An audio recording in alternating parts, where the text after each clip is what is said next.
y'all? It's your boy DJ Phanatic from DJPhanaticBeats.com. Welcome to the channel. If you're new to the channel, please hit the sub button to show your support.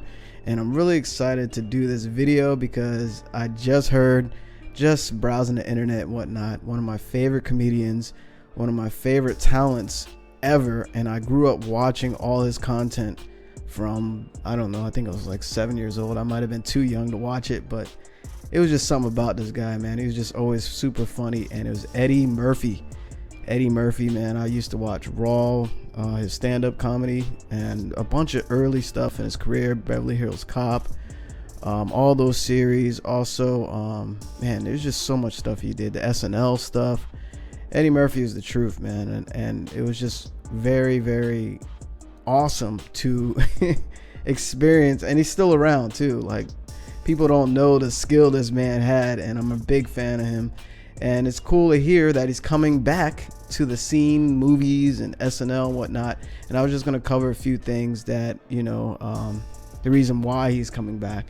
And also, you're probably wondering, like, why is he doing a video like this? This guy's a DJ / producer, and I like to laugh. You know, I like to enjoy life, and laughter, I feel like, is the healing of the soul. So he always made me laugh. It doesn't matter what he did.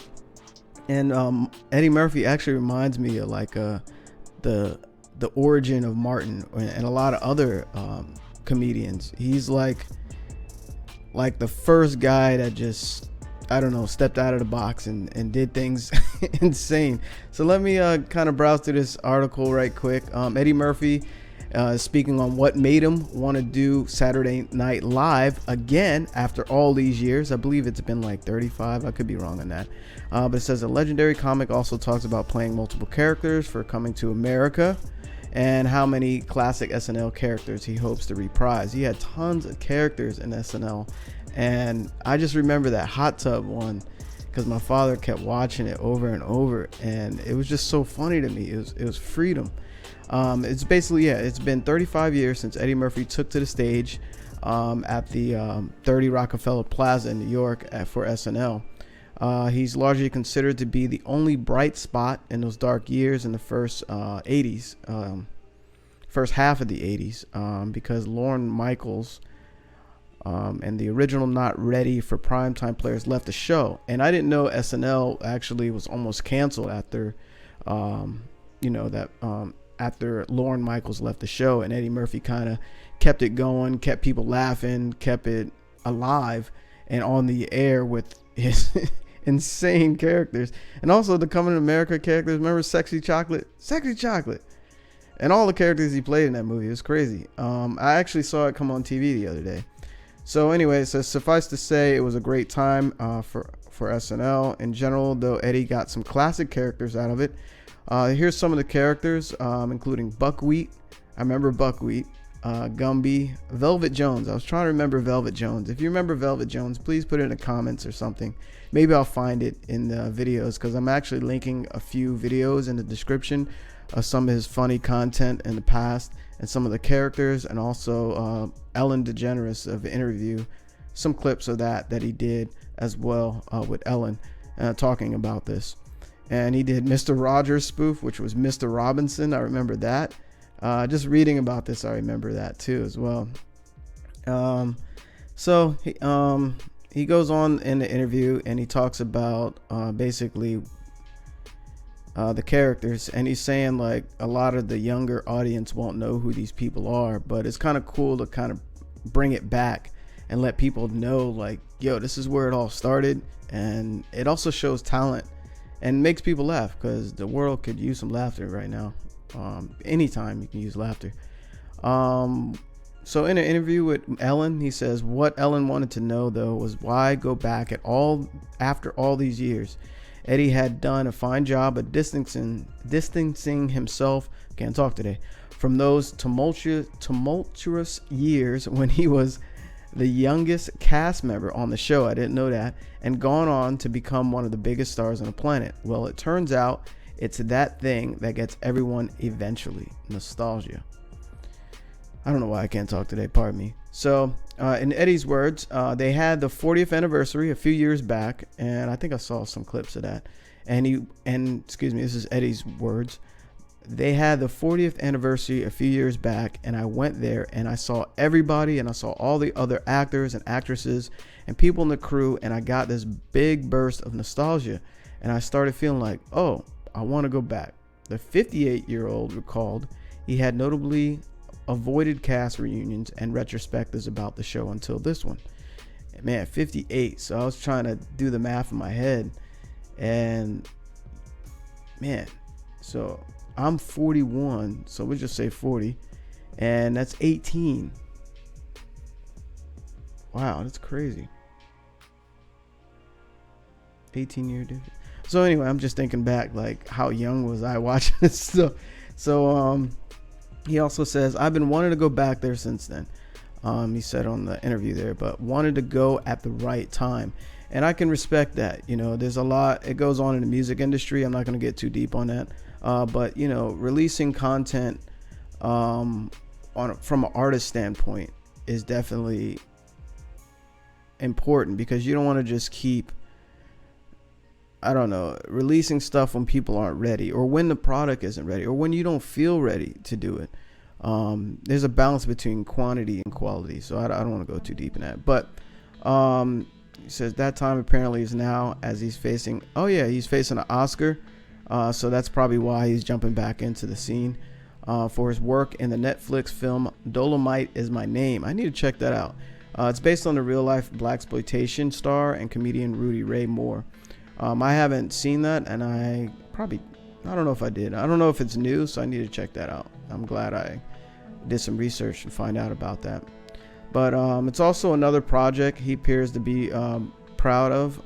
It marks another return to the original golden era to his career. Coming to America not only reunites Eddie with co-stars Arsenio Hall, Sherry Headley, John Amos, Paul Bates, and James Earl Jones, but also reunites him with all of the characters he played in the 1988 original.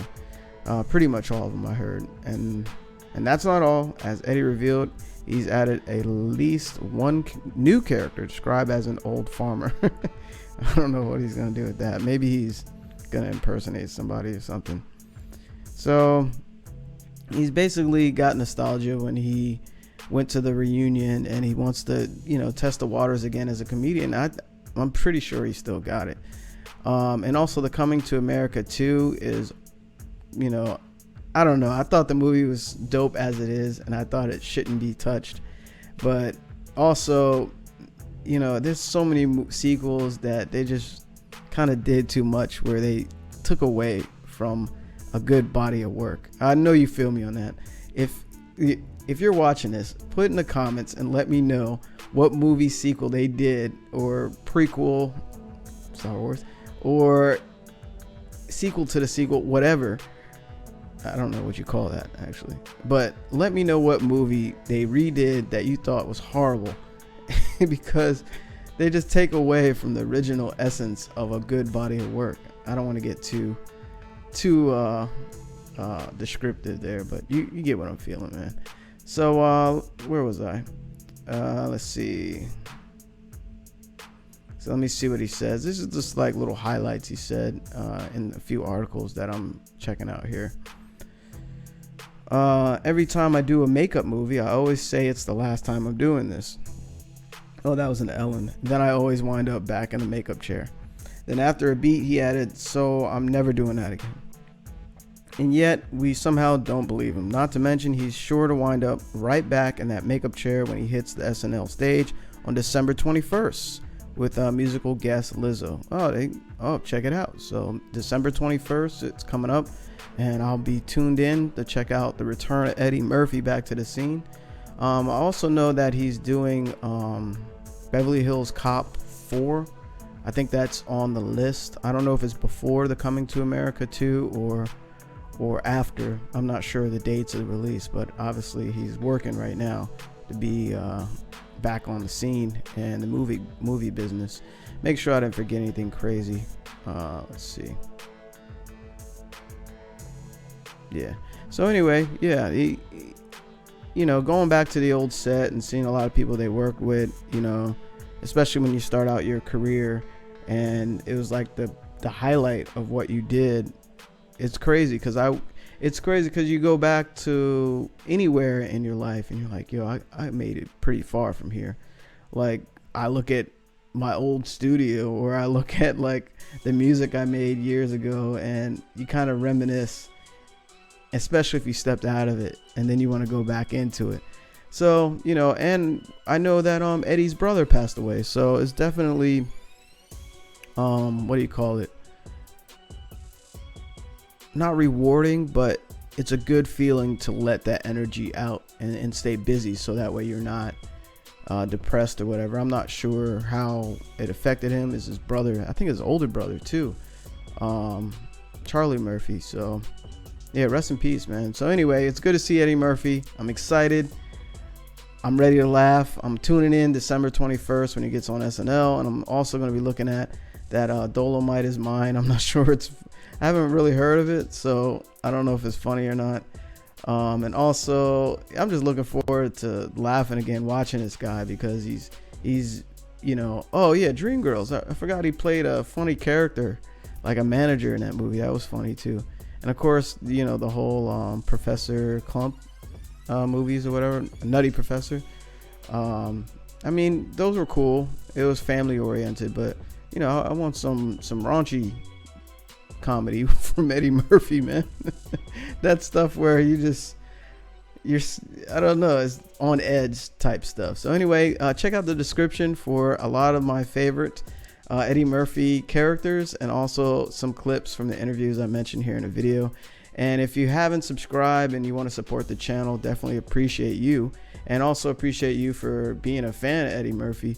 And yeah, hit the sub button, give it a thumbs up. You know, click the bell if you want to see some more new videos on the channel. And much love. Have an awesome day, and I'll check you out next time. Peace.